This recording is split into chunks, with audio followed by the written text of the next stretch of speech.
di SD Negeri 2 Kemlang kepada Bapak Ibu yang berkenan hadir pada pagi ini dalam acara penyampaian diseminasi budaya positif oleh guru kami, dan harapan saya Bapak Ibu dapat mendengarkan dengan seksama. Baiklah Bapak Ibu, untuk mempersingkat waktu kami berikan waktunya kepada Ibu yang akan menyampaikan diseminasi budaya positif ini. Waktu kami silakan. Terima kasih Bapak Kepala SD Negeri 2 Kemlang atas kesempatan dan waktunya pada pagi hari ini, dan begitu pula yang saya hormati semua Bapak Ibu guru yang sudah berkenan hadir di sini di SD Negeri 2 Kemlang. Di sini saya akan mendiseminasikan budaya positif oleh saya sendiri, Mima Dewi Dani, CGP Angkatan 11 Kabupaten Gianyar.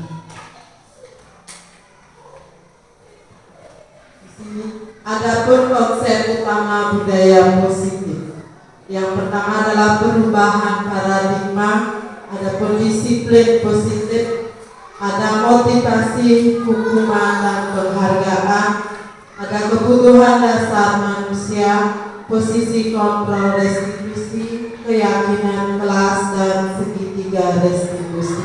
Ini adalah semua konsep utama budaya positif.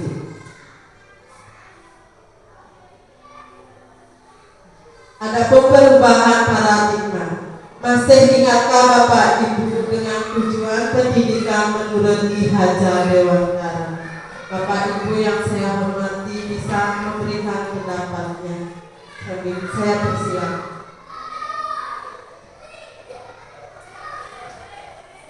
Ya, terima kasih Ibu. Yang saya ingat itu mengenai tujuan pendidikan menurut Ki Hajar Dewantara itu, yaitu mengantarkan murid untuk mencapai yang namanya keselamatan dan kebahagiaan, yang nantinya itu akan dipergunakan supaya mereka bisa terjun nanti di masyarakat. Mungkin seperti itu. Terima kasih. Terima kasih Bapak atas pendapatannya. Sekarang yang lainnya Bapak Ibu saya minta pendapatnya. Ada yang berkenan memberikan pendapat tentang tujuan pendidikan menurut Ki Hajar Dewantara.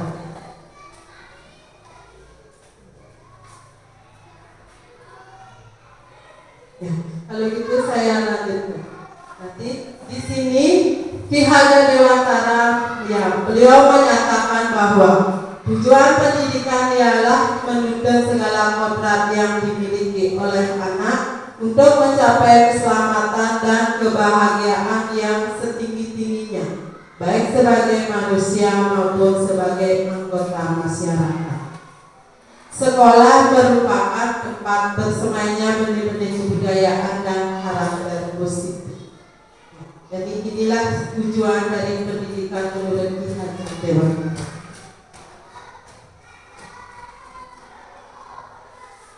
Perubahan paradigma, yang pertama itulah guru melalui visi dan prakarsa perubahan hendaknya mampu menerapkan nilai-nilai dan peran guru penggerak, yaitu berpihak pada murid, mandiri, kolaboratif, reflektif dan inovatif.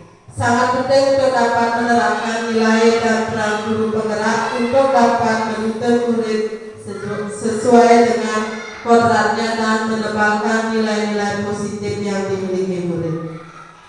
Di sekolah budaya positif yang dimulai dari keteladanan dan kebiasaan positif sangat dibutuhkan agar prakarsa perubahan dapat berdampak.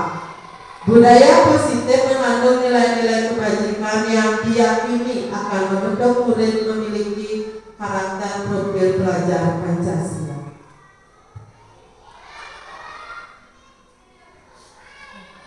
Bapak dan apa yang Bapak Ibu bayangkan saat mendengarkan kata disiplin?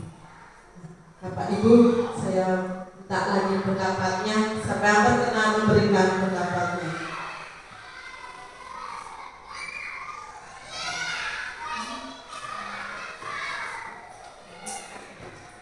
Ya, terima kasih kepada narasumber.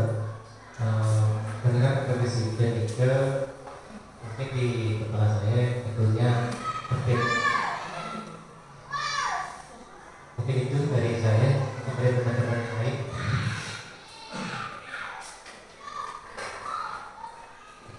Mungkin dari Bapak Ibu yang lainnya bisa memberikan pendapatnya. Mungkin dari Bapak Kepala Sekolah. Terima kasih. Secara umum ya, kalau secara umum ada kata disiplin. Disiplin itu adalah menurut umumnya itu adalah sebuah kesepakatan yang atau sebuah peraturan atau sebuah kebijakan yang harus atau yang wajib diikuti, gitu. Itu secara umum. Nanti silakan Ibu jelaskan sesuai dengan disiplin Ibu apa itu yang namanya disiplin belakang.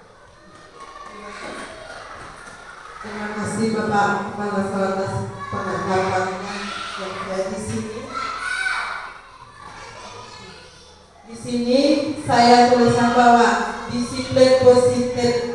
Kebanyakan orang akan menghubungkan kata disiplin dengan tata tertib, teratur, dan kepatuhan pada peraturan.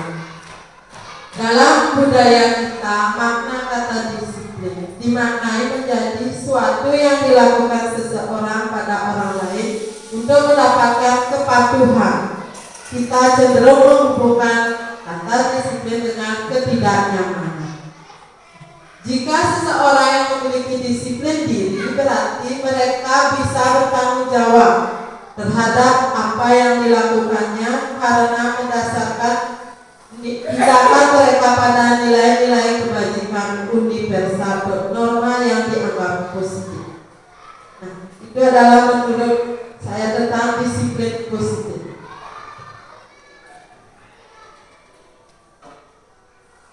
Di sini untuk menciptakan disiplin positif tentunya bukan lagi menggunakan hukuman, melainkan dengan pembiasaan positif yang murid yakini tentang nilai kebajikan. Sini sebagai pendidik, tujuan kita adalah menuntun murid agar memiliki disiplin diri sehingga mereka bisa berperilaku dengan mengacu pada nilai-nilai kebajikan universal dan memiliki motivasi yang berasal dari dirinya, itu intrinsik dan bukan disebabkan motivasi yang berada dari luar, ekstrinsik.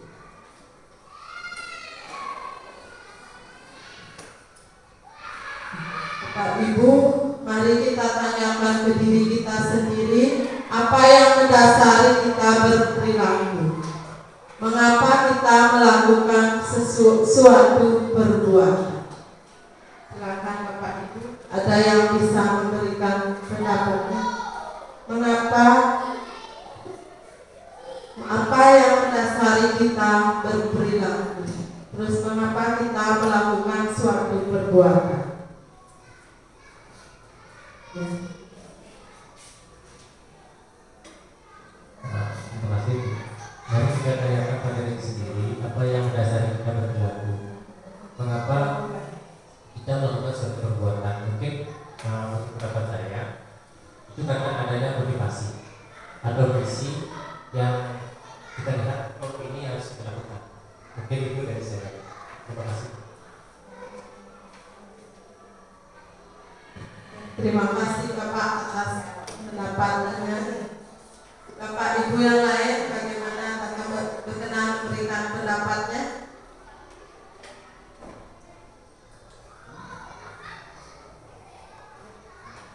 Apa kita kita melakukan sesuatu karena adanya dorongan dari lingkungan atau ada dorongan yang lain yang mendasarinya.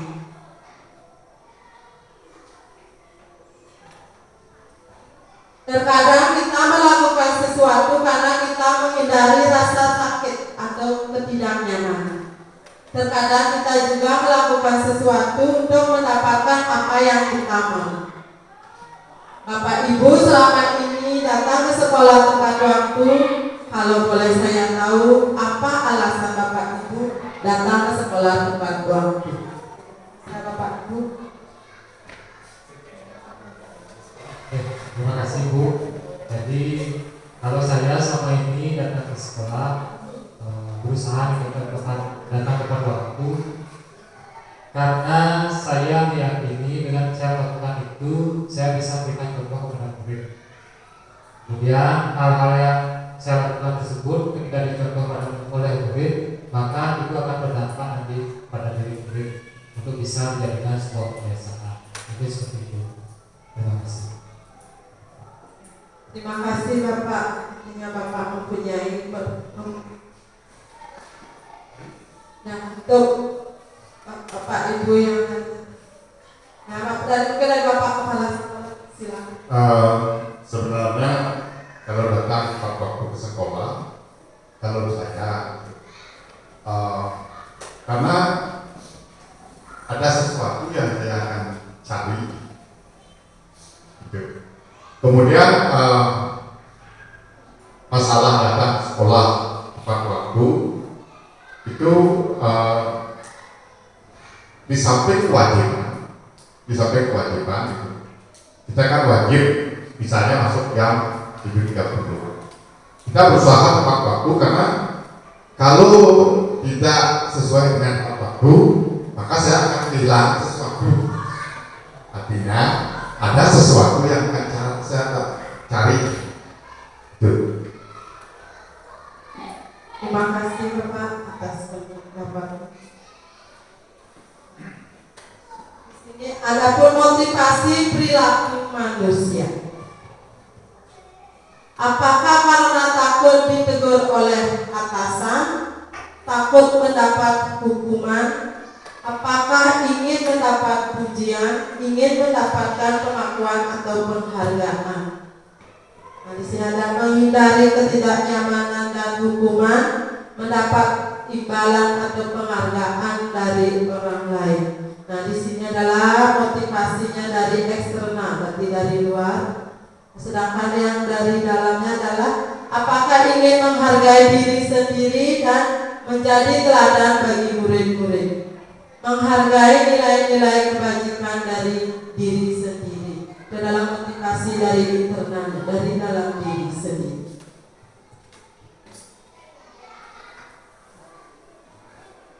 Motivasi perilaku manusia di sini menurut Diane Gossan dalam bukunya Restructuring School Discipline menyatakan ada 3 motivasi perilaku manusia.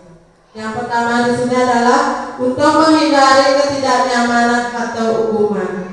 Yang kedua adalah untuk mendapatkan imbalan atau penghargaan dari orang lain. Terus yang ketiga adalah untuk menjadi orang yang mereka inginkan dan menghargai diri sendiri dengan nilai-nilai yang mereka percaya. Ini adalah 3 ternyata motivasi perilaku manusia menurut Diane Gossan.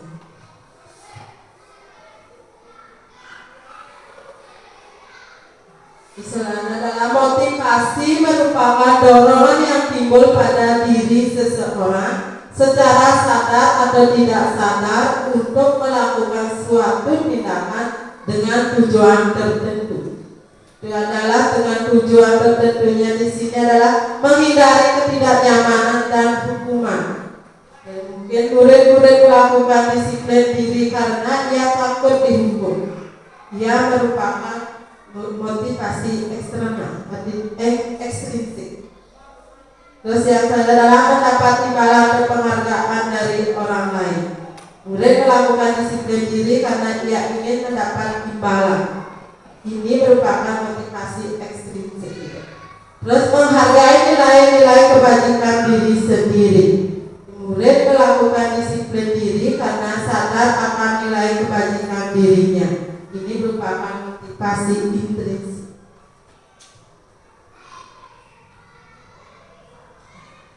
Di sini tugas seorang guru adalah mewujudkan murid-murid yang memiliki motivasi internal dalam dirinya. Dengan demikian, murid akan berperilaku sesuai dengan nilai-nilai kebajikan karena keinginannya sendiri. Murid akan datang ke sekolah tepat waktu karena ingin menghargai dirinya sendiri, bukan karena takut akan peraturan dan hukuman atau ingin mendapat pujian. Artinya murid datang ke sekolah atas keinginannya sendiri, ia adalah motivasi dari dalam dirinya sendiri.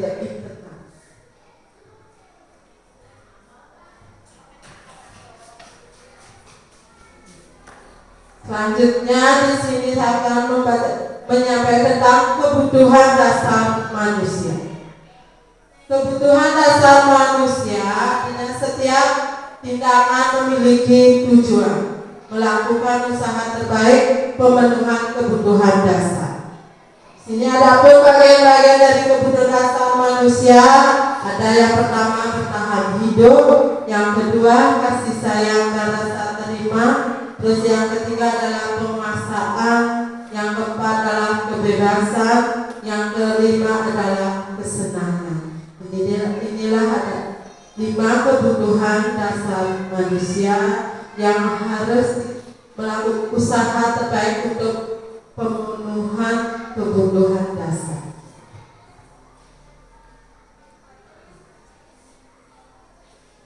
Di sini ada sebuah kasus. Bimo, seorang anak kelas 1, selalu berlari keluar kelas menuju jalan raya di depan sekolahnya yang ramai dengan kendaraan. Tingkahnya membuat guru, Bu Made, bingung dan sering kali lari mengejarnya. Ada beberapa kemungkinan jawaban yang diberikan Bimo. Mungkin jawaban yang pertama, aku senang main kejar-kejaran dengan ibu guru. Dia bilang seru. Terus ada kemungkinan jawaban dia yang kedua, aku bosan belajar mewarnai terus di dalam kelas. Menurut Bapak Ibu guru, dari pernyataan Bimo yang pertama, aku senang main kejar-kejar dengan ibu guru itu seru. Apakah dia ingin memenuhi kebutuhan dasar manusia yang apakah dia ingin memenuhi penguasaan? Apakah Bimo ingin memenuhi kebebasan? Apakah Bimo ingin memenuhi kesenangan? Apakah Bimo ingin memenuhi kebutuhannya di cinta dan kasih sayang? Yang menurut Bapak Ibu, yang mana Bimo ingin penuhi dari 5 dasar kebutuhan manusia? Kesenangan. Ya, nanti kita lihat jawabannya. Sekarang yang kedua, yang pertama kesenangan. Nah, yang pernyataan yang kedua, aku bosan belajar mewarnai terus di dalam kelas. Mungkin yang pernyataan yang mana menurut Bimo penuh? Kebebasan. Mari kita cek. Ya benar Bapak Ibu, berarti dari pernyataan Bimo yang pertama itu, aku senang main kejar-kejar dengan guru seru. Berarti di sana dia ingin memenuhi kebutuhan di kebebasan, di kesenangannya. Terus yang kedua, aku bosan belajar mewarnai terus di dalam kelas. Jadi dia ingin bebas, dia ingin memiliki kebebasan.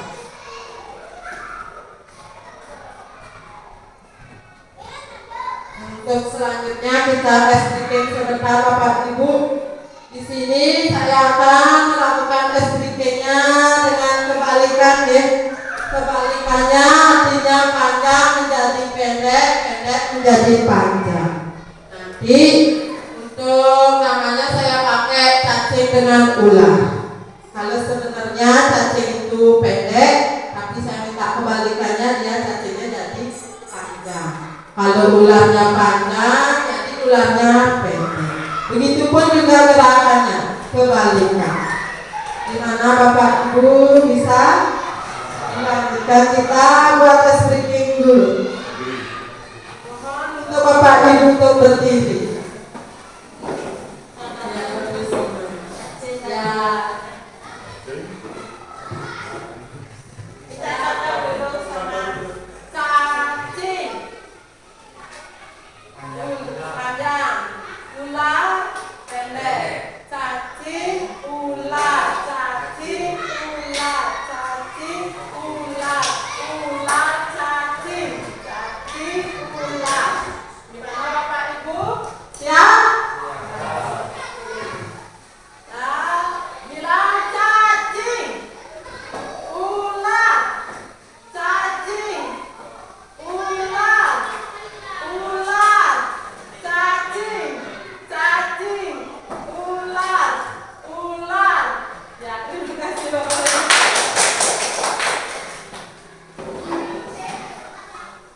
Terima kasih Bapak Ibu, untuk SPT-nya silakan dulu.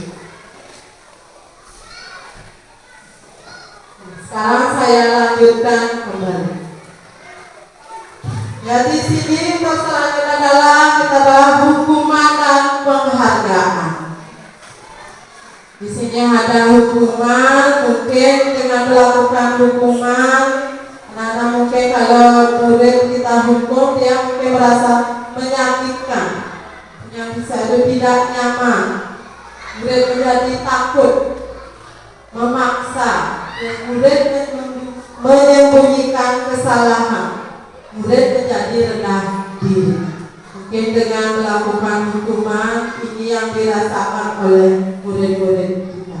Terus dibandingkan dengan memberikan penghargaan, kalau penghargaan itu mungkin tidak efektif, bisa jadi merusak hubungan, menimbulkan rasa sifat iri, terus mematikan kreativitas, menghukum dengan sistem ranking, merampas hak menghargai diri.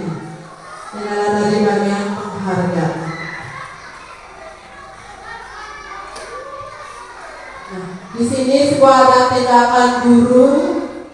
Silakan diberikan pendapatnya, apakah dia berhak mendapatkan hukuman atau konsekuensi. Di sini ada yang pertama, mencatat 100 kali di dalam buku kalimat, saya tidak akan terlambat lagi karena terlambat ke sekolah. Ini masalahnya, dia disuruh mencatat 100 kali di dalam buku kalimat yang menyatakan saya tidak akan terlambat lagi karena dia datang terlambat ke sekolah. Karena menurut Bapak Ibu, apakah dia harus diberikan hukuman atau konsekuensi?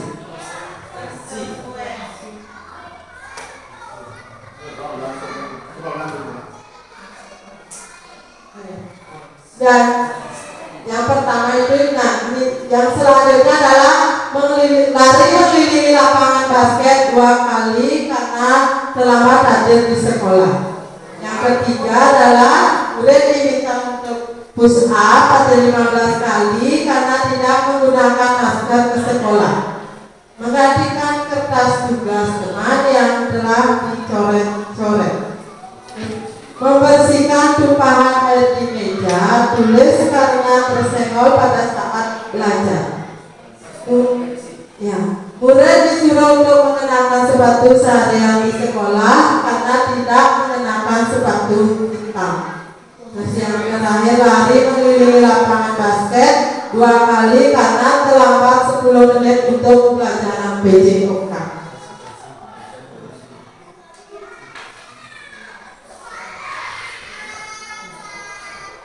Di sini ada hukuman. Hukuman menjadikan si pembuat kesalahan merasa buruk tentang dirinya. Hukuman seringkali tidak berkaitan dengan masalah perilaku dan bersifat keras. Terkadang hukuman disengaja untuk mempermalukan anak-anak. Hukuman mungkin dapat efektif untuk jangka pendek. Sedangkan konsekuensi membantu anak-anak belajar bahwa mereka telah membuat pilihan yang salah dan terdorong untuk berperilaku lebih baik lagi di masa mendatang. Hal terpenting, konsekuensi lebih efektif ketimbang hukuman dalam memperbaiki masalah-masalah perilaku pada anak. Nah, di sini saya lanjutkan.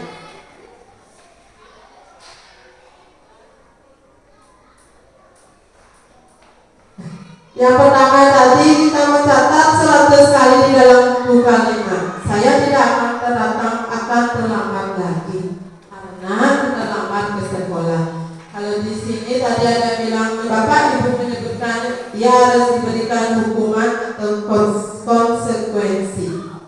Nah, di sini yang lebih pasnya kita berikan itu hukuman karena dia datangnya terlambat. Untuk yang kedua, lari mengelilingi lapangan basket 2 kali karena terlambat hadir di sekolah. Jadi jika dia terlambat hadir, nanti kita berikan hukuman. Murid diminta untuk push up 15 kali karena tidak menggunakan masker ke sekolah. Apakah di sini hukuman atau konsekuensi? Yang ketiga adalah murid diminta untuk push up 15 kali karena tidak menggunakan masker ke sekolah. Yang kita lihat, ya, di sini adalah hukuman. Nah, untuk menggantikan kertas tugas teman yang telah dicoret-coret, berarti kita berikan konsekuensinya. Untuk membersihkan tumpahan air di meja, tuliskan kesenggol pada saat belajar. Apa yang kita berikan? Nah, konsekuensi. Murid disuruh untuk mengenakan sepatu seharian di sekolah karena tidak mengenakan sepatu hitam. Apa yang kita?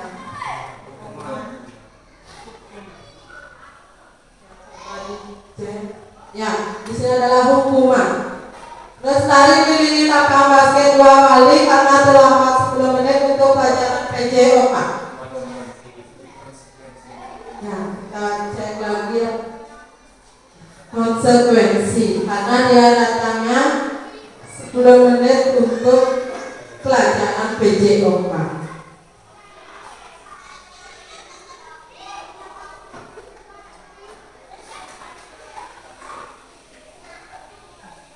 Sini kita lanjut dengan konsekuensi dan restitusi. Konsekuensi di sini adalah penguatan jangka pendek. Perlu dilakukan monitoring berkelanjutan. Ada stimulus, respon murid, menghormati peraturan, dan kehilangan waktu untuk merenungi kesalahan. Itu yang kita lakukan kalau melakukan konsekuensi. Di sini adalah restitusi. Di sini adalah murid bertanggung jawab untuk perilakunya. Fokus pada pemecahan masalah jangka panjang. Murid menghormati dirinya dan orang lain. Terus ada teori kontrol. Dan adalah murid bersemangat memperbaiki kesalahannya. Ini yang bisa dilakukan dengan melakukan restitusi.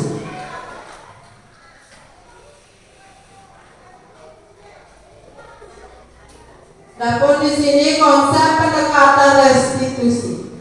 Sebuah cara menanamkan disiplin positif pada murid. Dapur pengertian restitusi. Restitusi adalah proses menciptakan kondisi bagi murid untuk memperbaiki kesalahan mereka, sehingga mereka bisa kembali pada kelompok mereka dengan karakter yang lebih kuat. Adapun ciri-ciri restitusi, yang pertama, bukan untuk menebus kesalahan, namun untuk belajar dari kesalahan. Ciri yang kedua, memperbaiki hubungan. Ciri yang ketiga, tawaran, bukan paksaan. Ciri yang keempat, restitusi menuntut untuk melihat ke dalam diri.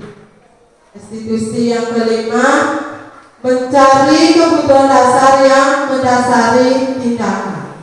Restitusi yang keenam, diri adalah cara yang paling baik. Restitusi yang ketujuh, fokus pada karakter bukan tindakan.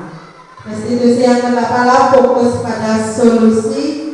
Restitusi yang ke-9 adalah mengembalikan murid yang berbuat salah pada kelompoknya. Ini adalah pengertian dari restitusi dan ciri-ciri restitusi tersebut.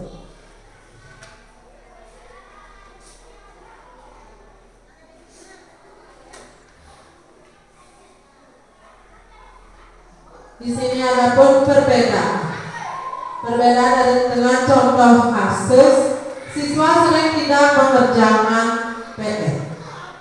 Nah, apabila kita akan memberikan hukuman, guru menghukum siswa tersebut hormat bendera selama 10 menit. Guru marah dan murid menjadi takut. Beda dengan konsekuensi, guru memberikan konsekuensi untuk mengerjakan PR-nya saat istirahat atau dikerjakan sebanyak 3 kali lipat. Guru tegas dan siswa menghormati peraturan. Nah, ini perbedaan konsekuensi. Sekarang perbedaannya di restitusi.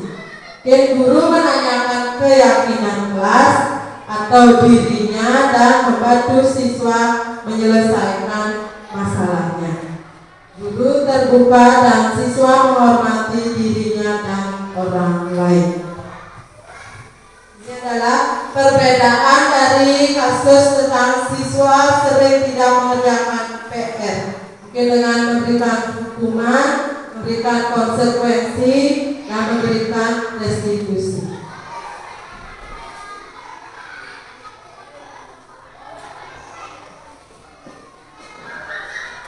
Sini untuk selanjutnya adalah 5 posisi kontrol restitusi.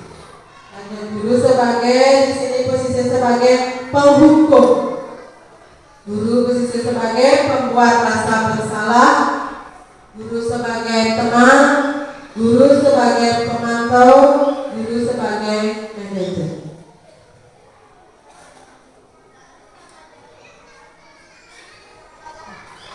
Dari posisi kontrol restitusi yang pertama di sini sebagai guru sebagai penghukum.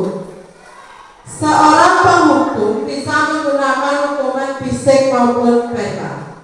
Orang-orang yang menjalankan posisi penghukum senantiasa mengatakan bahwa sekolah memerlukan sistem atau alat yang dapat lebih menekan murid-murid lebih dalam lagi.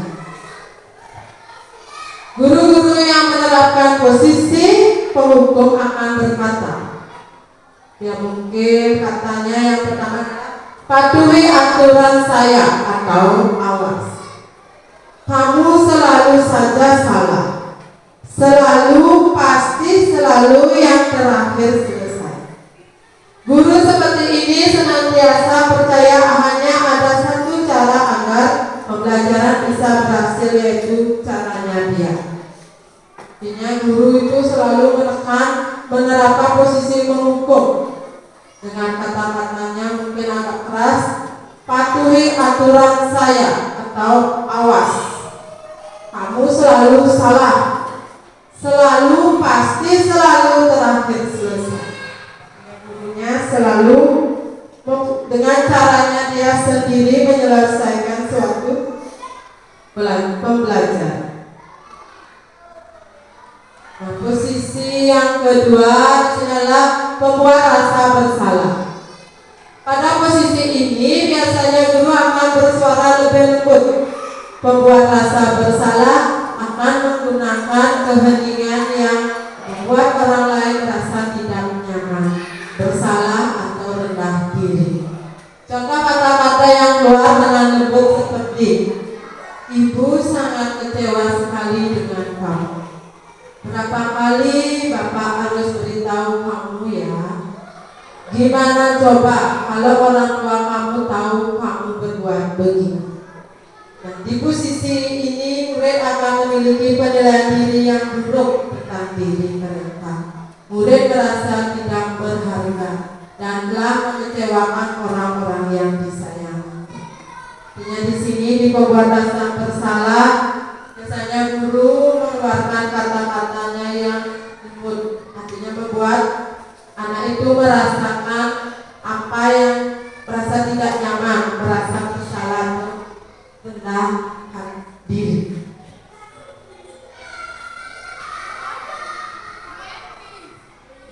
Posisi kontrol yang ketiga di sini sebagai teman. Guru pada posisi ini tidak akan menyakiti murid, namun akan tetap berupaya mengontrol murid melalui persuasi. Posisi teman pada guru bisa negatif atau positif. Positif di sini berupa hubungan yang baik yang terjalin antara guru dan murid. Guru di posisi teman menggunakan hubungan baik dan humor untuk mempengaruhi seseorang. Mereka akan berkata, "Ayo bantulah demi Bapak ya. Ayo ingat bantuan Bapak selama ini. Ya sudah, kali ini tidak apa-apa. Nanti Ibu bantu bereskan." Hal negatif dari posisi teman adalah bila suatu saat guru tersebut tidak membantu, maka murid akan kecewa dan berkata, "Saya pikir Bapak atau Ibu teman saya." Murid merasa dikecewakan dan tidak mau lagi berusaha. Hal ini lain yang memungkinkan timbul adalah murid hanya akan bertindak untuk guru tertentu dan tidak untuk guru lainnya. Mereka akan tergantung pada guru tersebut. Ini adalah posisi guru sebagai teman.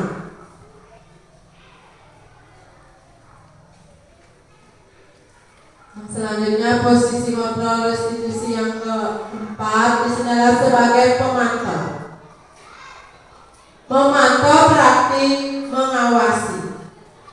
Pada saat kita mengawasi, kita bertanggung jawab atas perilaku orang-orang yang kita awasi. Posisi pemantau berdasarkan pada peraturan-peraturan dan konsekuensi. Dengan menggunakan sanksi atau konsekuensi, kita dapat memisahkan hubungan pribadi kita dengan murid. Sebagai seseorang yang menjalankan posisi pemantau, pertanyaannya yang diajukan seorang pemantau, ya mungkin peraturannya apa? Apa yang telah kamu lakukan? Sanksi atau konsekuensinya apa? Artinya seorang pemantau itu sangat mengandalkan penghitungan, catatan, data yang dapat digunakan sebagai bukti atas perilakunya.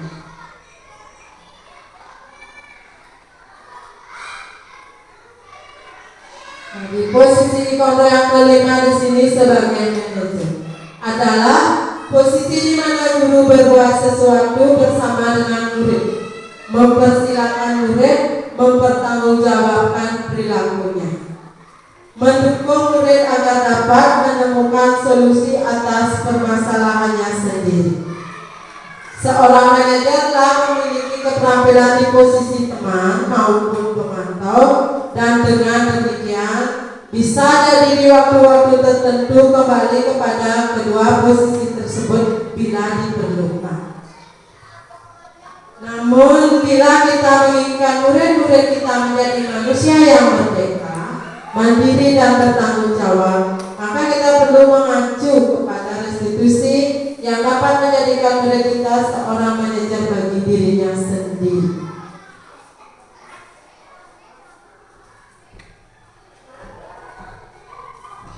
Nah, di sini di manajer, murid-murid diajak untuk menganalisis kebutuhan dirinya maupun kebutuhan orang lain. Di sini penekanan bukan pada kemampuan membuat konsekuensi, namun dapat berkolaborasi dengan murid bagaimana memperbaiki kesalahan yang ada. Seorang manajer mungkin akan berkata, apa yang kita yakini adalah kembali keyakinan kelas sendiri. Terus apakah kamu meyakininya? Nah, mungkin dengan jika kamu meyakininya, apakah kamu bersedia memperbaikinya? Terus jika kamu memperbaiki ini, hal ini menunjukkan apa tentang dirimu? Apa rencana kamu untuk memperbaiki hal ini? Ini yang bisa dilakukan sebagai seorang manajer yang kita lakukan ke murid-murid kita.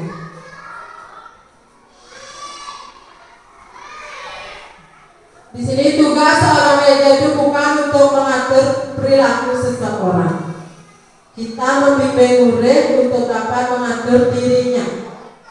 Seorang manajer bukannya memisahkan murid dari kelompoknya, tetapi mengembalikan murid tersebut ke kelompoknya dengan lebih baik dan kuat.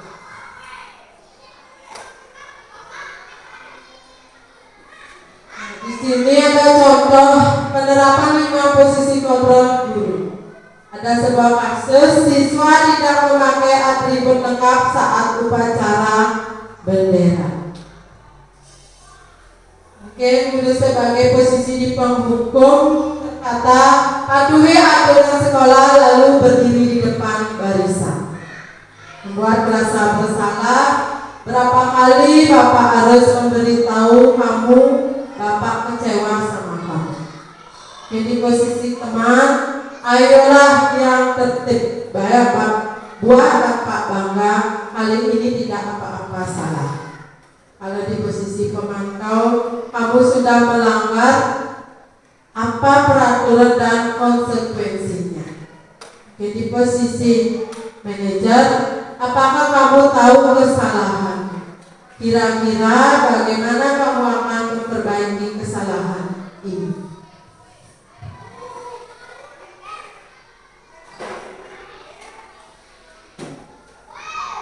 Sekarang lanjut di keyakinan kelas. Mengapa keyakinan kelas? Mengapa tidak peraturan kelas saja? Sini ada sebuah mengapa kita memakai helm pada saat mengendarai kendaraan roda 2 atau motor. Oke, Bapak Ibu memberikan pendapatnya. Silakan. Bapak Ibu berkenan memberikan pendapatnya. Mengapa kita memakai helm pada saat mengendarai kendaraan roda 2 atau motor?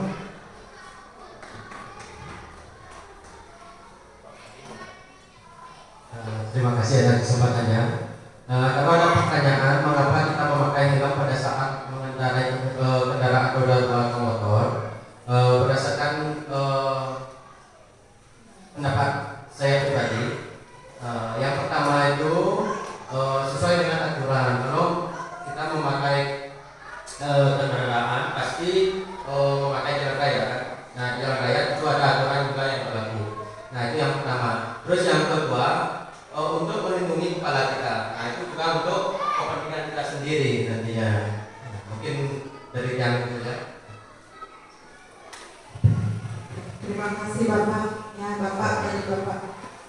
Menurut dia, kalau memakai helm di jalan raya itu yang dari luarnya benar apa yang dikemukakan tadi sama Bapak tadi. Tetapi saya meyakini kalau terjadi apa-apa di jalan raya, saya pasti selamat. Keamanan saya terjamin apabila saya memakai helm. Itu yang poinnya. Terima kasih. Terima kasih Bapak atas pendapatnya. Mengapa kita memakai helm pada saat mengendarai roda 2 atau motor? Di sini ya pertama itu mengikuti peraturan. Terus karena kalau tidak pakai helm itu kena sanksi. Terus dengan menyadari keselamatan diri kita saat berkendara. Terus ada lagi, mengapa keyakinan kelas tadi dapat berkelanjutan? Mengapa menggunakan masker dan mencuci tangan setiap saat? Oke Bapak Ibu, berikan Pendapatnya, mengapa menggunakan masker dan mencuci tangan setiap saat?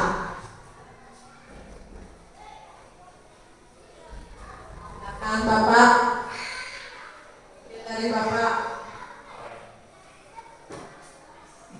Ya, ini terima kasih atas kesempatannya. Pertanyaan Anda, mengapa menggunakan masker dan mencuci tangan setiap saat? Saya yakin dengan menggunakan masker kita terhindar dari polusi, terutama debu. Dan kedua, mencuci tangan setiap saat adalah menghindar kita dari bakteri. Ya, terima kasih. Nah, terima kasih Bapak.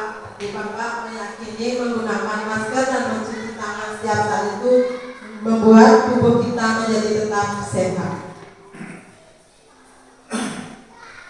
Ada lagi nih Bapak Ibu, seorang akan lebih tergerak dan bersemangat untuk menjalankan keyakinannya daripada hanya sekedar mengikuti serangkaian peraturan tertulis tanpa makna. Artinya, kalau kita meyakini sebuah tindakan itu dengan keyakinan diri sendiri, pasti itu akan berjalan lebih baik daripada mengikuti serangkaian peraturan. Seperti yang tadi dibilang, kalau mengapa menggunakan helm saat mengendarai sepeda motor, kita yakini kalau menggunakan helm saat berkendara, kita meyakini keselamatan diri kita, bukan semena-mena mengingat peraturan kena tilang polisi. Terus dengan mengapa kita harus memakai masker dan mencuci tangan setiap saat, bahwa kita meyakini dengan melakukan hal menggunakan masker saat berada di luar, artinya kita terhindar dari polusi, dari debu, dari berbagai udara yang tidak bagus untuk tubuh kita, dan mencuci tangan setiap saat membuat bakteri supaya tidak langsung masuk ke dalam tubuh, tapi tubuh kita akan tetap sehat dibandingkan dengan kalau dengan mengikuti peraturannya saja. Jadi kita meyakini dengan melakukan hal-hal tersebut kita menjadi sehat.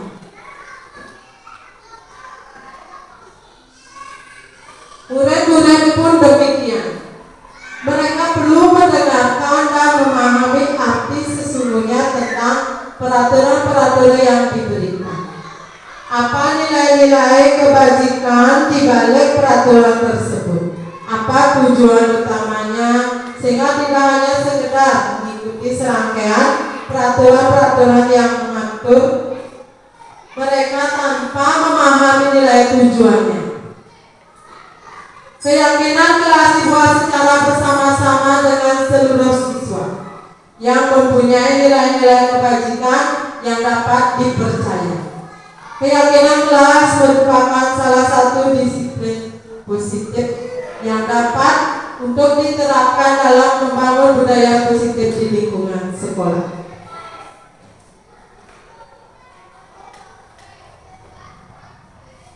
Selanjutnya, bagaimana keyakinan kelas? Supaya lebih abstrak dari peraturan, berupa pernyataan universal, dibuat dalam bentuk positif, sedikit saja agar mudah diingat, sesuai dengan kondisi kelas dan sekolah agar mudah diterapkan. Terus semua warga kelas dan sekolah dilibatkan membuat. Ini adalah bagian dari keyakinan kelas mungkin yang bisa kita gunakan nanti untuk membuat keyakinan kelas.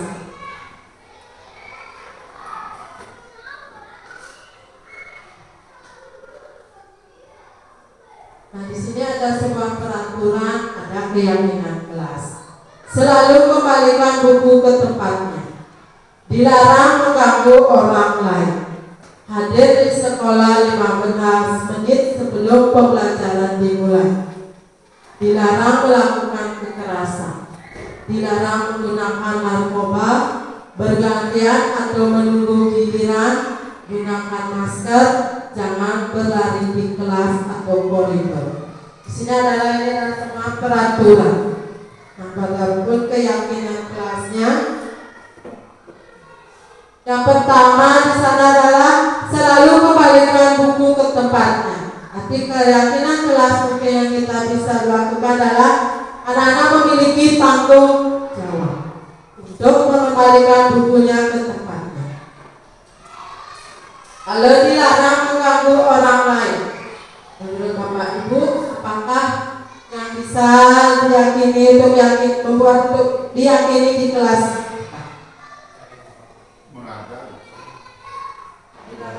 Dilarang mengganggu orang lain adalah saling menghormati. Kita lihat, kita bisa saling menghormati. Jadi dilarang mengganggu orang lain. Kita ingatkan kepada anak-anak kita bahwa kita memiliki keyakinan bahwa kita bisa saling menghormati. Hadir di sekolah 15 menit sebelum pembelajaran dimulai.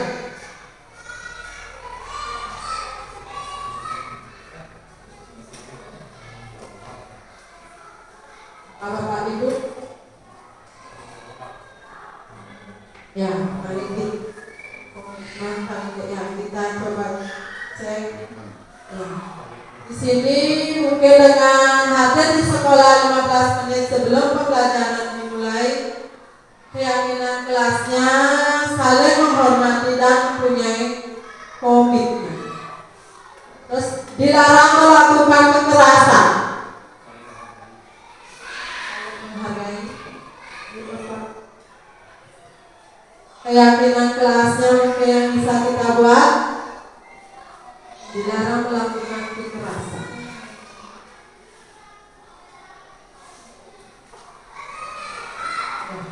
Coba kita lihat. Di sini ada menghormati orang lain dan keselamatan. Dilarang menggunakan narkoba.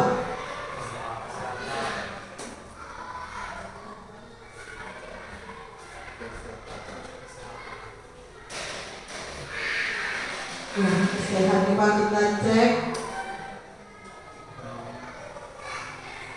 Dilarang menggunakan narkobanya. Nah, Bapak Ibu kesehatan. Terus bergantian atau menunggu giliran. Kita cek ya, saling menghormati. Gunakan masker. Ya, cek kesehatan. Jangan berlari di kelas atau koridor.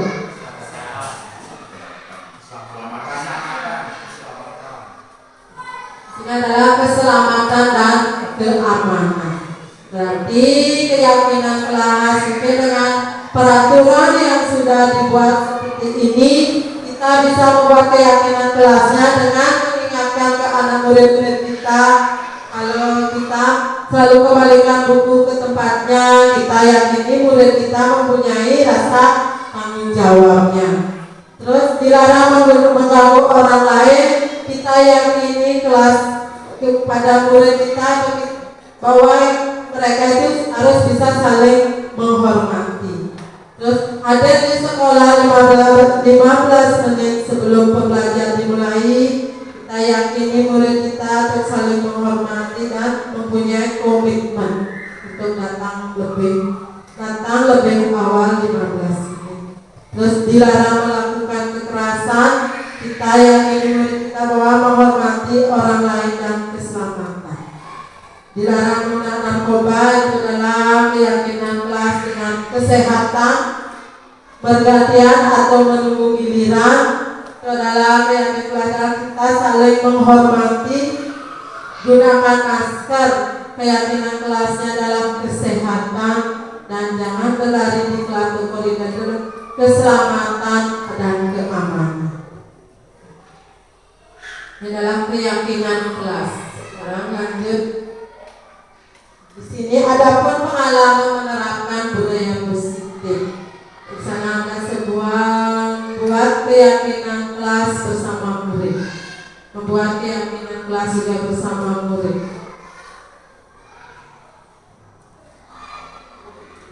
Di sini murid membuat keyakinan kelasnya bersama-sama.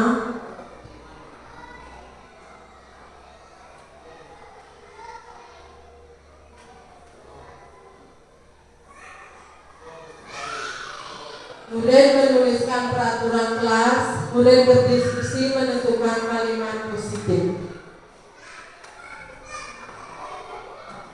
Di sini ada murid menempelkan tulisan tentang keyakinan kelas. Murid mengecek dan menyepakati keyakinan kelas.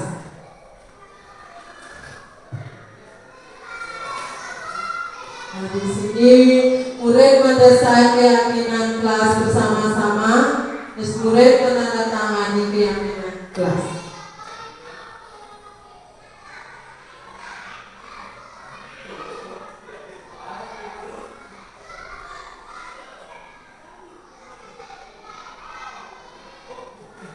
Selanjutnya di sini adalah ada segitiga restitusi. Segitiga restitusi adalah suatu proses dialog yang dijalankan oleh guru atau orang tua agar dapat menghasilkan murid yang mandiri dan bertanggung jawab. Proses dialog digambarkan pada ketiga sisi pada segitiga restitusi. Yang pertama, selanjutnya di sini segitiga restitusi yang pertama menstabilkan identitas. Di sini adalah kita berbuat salah itu tidak apa-apa. Tidak ada manusia yang sempurna. Mungkin yang bisa dilakukan guru untuk menstabilkan identitas, kita bisa tanyakan kepada murid-murid kita bahwa berbuat salah itu tidak apa-apa. Tidak ada manusia yang sempurna. Mungkin dengan kata-kata itu kita bisa menstabilkan identitas murid. Terus yang kedua, dari sisi yang kedua adalah validasi tindakan yang salah. Semua perilaku memiliki alasan. Kamu pasti punya alasan mengapa melakukan hal itu.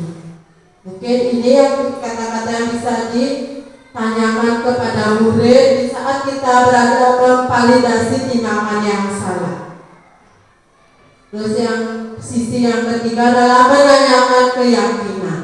Apa keyakinan kelas kita? Kamu mau jadi orang yang seperti apa? Mungkin ini adalah yang bisa dikatakan yang ditanyakan guru kepada murid untuk menanyakan keyakinannya.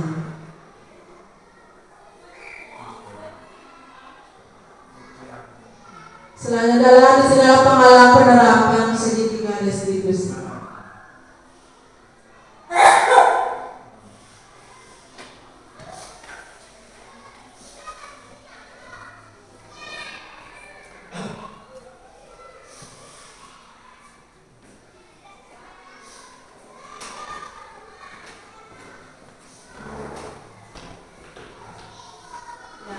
Di sini maaf, di sini sebenarnya kurang bersahabat di sini.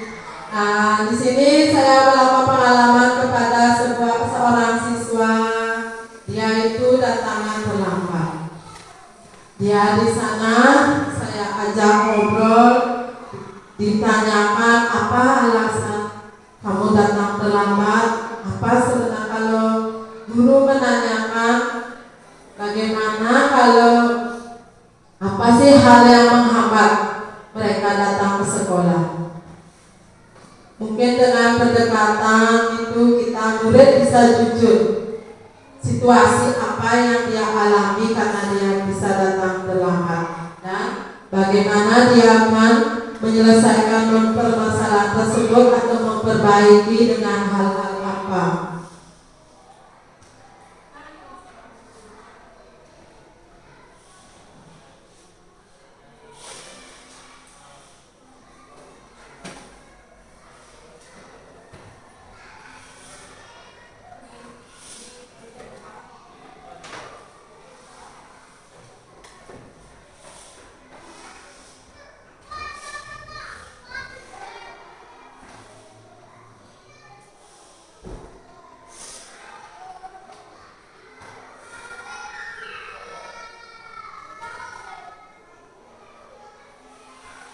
Selanjutnya, setelah saya menyampaikan tadi diseminasi tentang budaya positif, marilah Bapak Ibu, marilah kita berdiskusi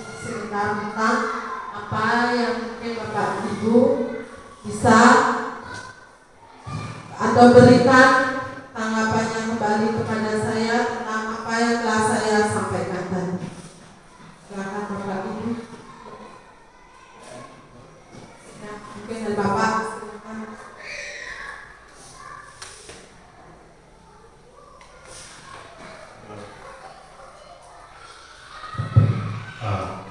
Terima kasih. Yang pertama dulu dari judul diseminasi budaya positif,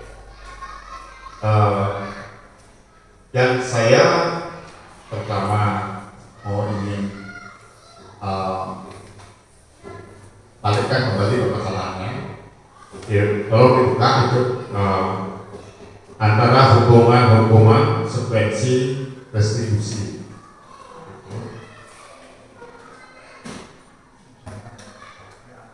Itu dulu sehingga sebelum kita lewat biar kita paham nanti dari restitusi yang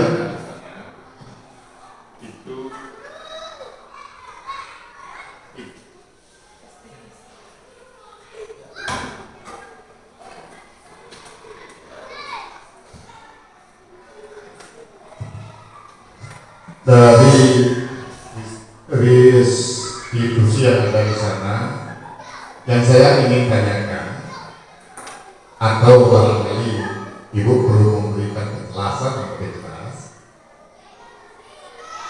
yang mana diantaranya ketiga itu antara hukuman, subvensi, distribusi yang paling dekat dengan budaya positif. Itu aja dijawab dulu, sehingga nantinya bisa saya paham lebih.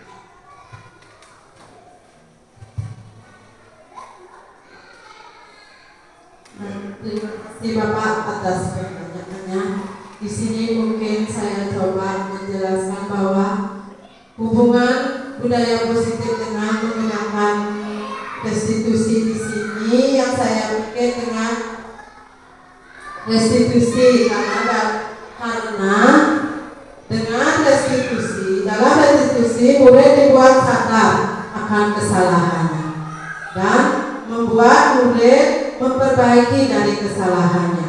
Maka di budaya positif saya terapkan yang lebih mendekatkan adalah di restitusinya, karena murid ditanyakan kesalahannya dan murid bisa memperbaiki kesalahannya. Terima kasih. Bisa untuk selanjutnya dari Bapak Ibu yang lain, gimana dengan penjelasan saya begitu Bapak, bisa diterima? Rasanya bisa diterima bahwa nah inilah penjelasan yang pertama ya. Berarti budaya positif itu yang lebih cenderung ke restitusi daripada hukuman dan subvensi, sehingga akan terjadi bentukan-bentukan seperti yang dijelaskan tadi gitu. Makanya kami harapkan kepada teman-teman guru tolong dipahami sesuai dengan penjelasan tadi, karena restitusi lah yang merupakan yang terdekat, sehingga tercetus nantinya ada segitiga restitusi gitu. Dari segitiga restitusi itu kita akan membuat juga kesepakatan kelas sesuai dengan penjelasan tadi gitu. Sehingga betul-betul lah kita bisa menerapkan budaya positif. Itu harapan kami kepada teman-teman guru. Terima kasih. Terima kasih banyak Bapak. Untuk Bapak Ibu guru lainnya, silakan. Mana?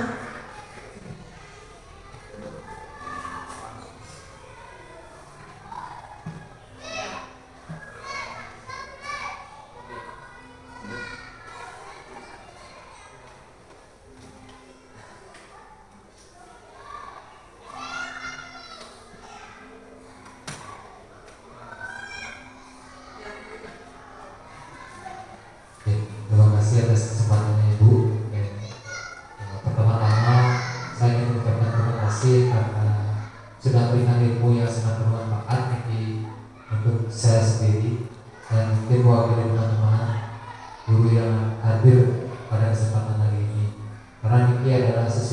yang bisa kita terapkan nanti untuk sekolah dan bisa kita terapkan nanti untuk anak didik kita, terutama di kelas. Tadi yang menarik dari buat saya seperti yang disampaikan oleh Bapak Kepala Sekolah tadi berkaitan dengan hukuman, kemudian penghargaan ditambah dengan restitusi atau konsekuensi. Di sana saya tertarik bahwa kita pun menyadari bahwa kita selama ini melakukan yang namanya hukuman atau masih melakukan hukuman kepada anak didik kita. Dan di sini saya menyadari bahwa hal itu ternyata akan menimbulkan yang namanya atau menyakitkan bagi murid, memberikan tekanan, mungkin akan memberikan efek yang tidak bagus nanti ke depannya. Jadi pertanyaan saya sedikit mengenai hukuman tersebut. Bagi saya sendiri yang mindsetnya adalah masih menghukum murid, bagaimana kira-kira langkah-langkah yang bisa saya lakukan untuk bisa berubah mindset saya tersebut sehingga saya bisa melakukan yang namanya restitusi, bahkan praktik segitiga restitusi yang seperti itu sampaikan dan lakukan. Terima kasih. Ya, terima kasih Bapak atas pertanyaannya.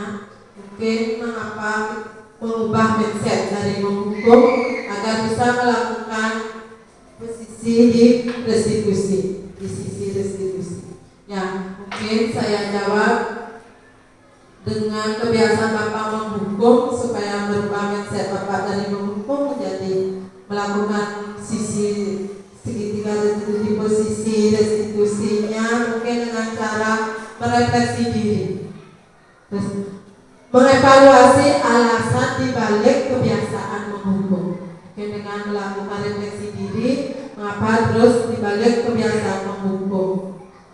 Terus mungkin dengan pendidikan atau pelatihan, mungkin dengan ikuti pelatihan tentang pengelolaan kelas yang baik. Mungkin itu hal yang bisa dilakukan agar berubah mindset Bapak dari menghukum tersebut agar bisa melakukan penerapan restitusinya. Mungkin dengan fokus pada perbaikan perilaku, kita bisa fokus dengan memperbaiki perilaku murid agar tidak selalu diberikan hukuman yang membuat mereka takut, tidak nyaman bagi murid. Dengan kita lakukan posisi segitiga restitusinya tersebut, kita bisa mengenali alasan apa yang mereka berbuat salah dan apa yang harus mereka lakukan, menyadari kesalahan mereka. Mungkin dengan menggunakan pendekatan positif. Mungkin dengan itu yang bisa saya jawab dari pertanyaan Bapak yang tadi. Gimana Bapak Ibu lainnya ada yang mau lagi didiskusikan?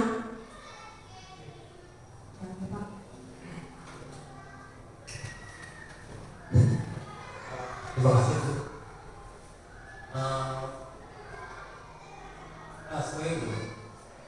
Sebagai guru yang dari dulu kemungkinan yang memakai cara lama untuk hukuman yang diubah dan cepat merubah perilaku siswa dan yang salah dan yang benar dan baik dari buruk jadi baik. Hukuman tersebut memang berdampak sangat negatif bagi siswa, menimbulkan rasa takut, menimbulkan sedikit trauma bagi siswa tersebut. Dan yang artinya yang diberikan yaitu restitusi. Apakah restitusi itu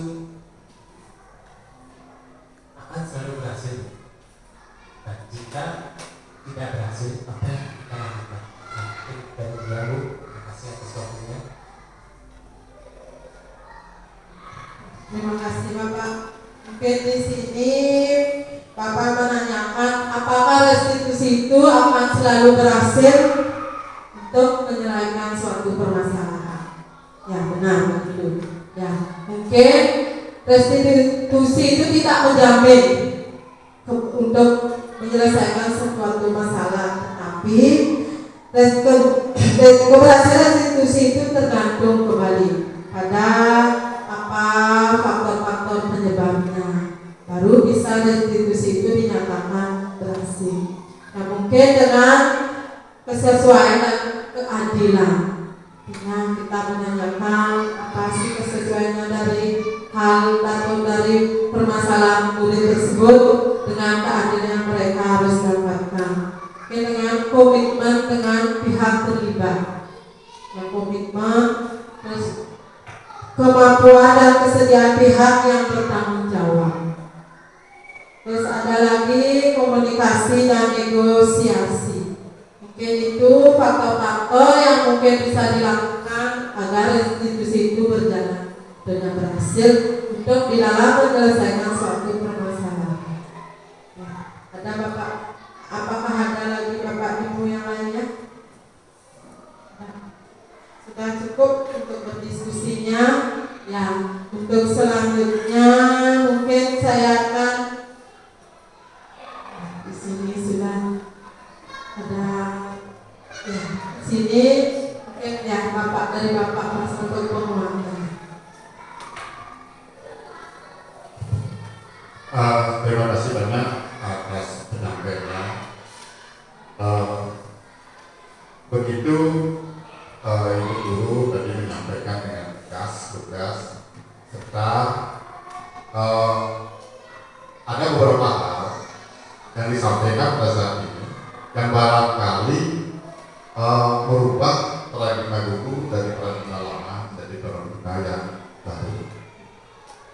Sehingga kami berharap dengan adanya diseminasi budaya positif ini, di mana ada beberapa hal yang sekiranya menurut saya itu baik sekali diterapkan. Oleh sebab itu kami berharap dengan adanya ini kepada semua guru untuk melaksanakan merubah paradigma lama menjadi paradigma yang baru sesuai dengan tujuan diajar Dewan. Terima kasih Ibu atas penyampaiannya, bagus sekali. Yang dulunya teman-teman seperti tadi yang diungkapkan oleh Bapak Guru itu belum pernah ada seperti ini. Dengan adanya ini akan berubah paradigma sekolah kita, sehingga apa yang dicita-citakan oleh tujuan pendidikan kejar Dewantara tercapai pada saat ini. Terima kasih. Terima kasih banyak Bapak atas penguatnya. Untuk selanjutnya saya mau merefleksi atau perasaannya Bapak Ibu selama mengikuti kegiatan saya pada hari ini. Silakan Bapak Ibu bisa merefleksikan perasaannya. Bapak. Terima kasih atas kesempatannya. Saya merasa sangat senang sekali mengikuti kegiatan destinasi ini karena melalui kegiatan ini saya mendapatkan banyak pengetahuan baru, baik itu mengenai disiplin positif, mengenai bagaimana kita di sekolah bisa melakukan hal yang terbaik atau menjadi manajer dari siswa-siswa kita. Tidak hanya sekedar menghukum ataupun memberikan rasa takut kepada siswa kita. Dan banyak hal lagi yang tidak mungkin saya sebutkan satu persatu di kesempatan ini. Intinya untuk kegiatan ini saya sangat merasa senang sekali. Terima kasih. Terima kasih banyak Bapak. Bapak merasa senang dalam mengikuti kegiatan saya pada hari ini. Untuk Bapak yang hanya sampaikan perasaan.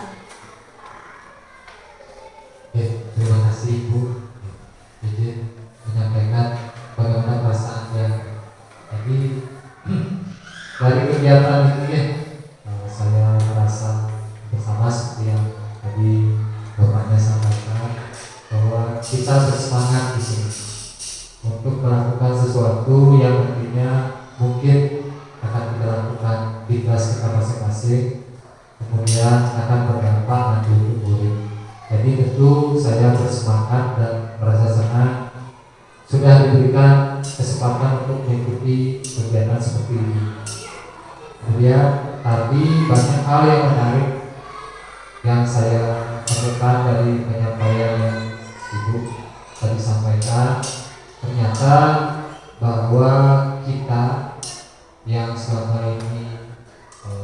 paradigma lama yang masih menerapkan paradigma lama, kalau bisa menerapkan suatu seperti restitusi tersebut, maka nanti kemungkinan murid-murid kita akan bisa berubah menjadi murid-murid yang lebih baik sesuai dengan tujuan pendidikan yang diimpikan oleh Kiai Dewan Darat dan kita sendiri seperti itu. Mungkin itu saja yang bisa saya sampaikan. Terima kasih.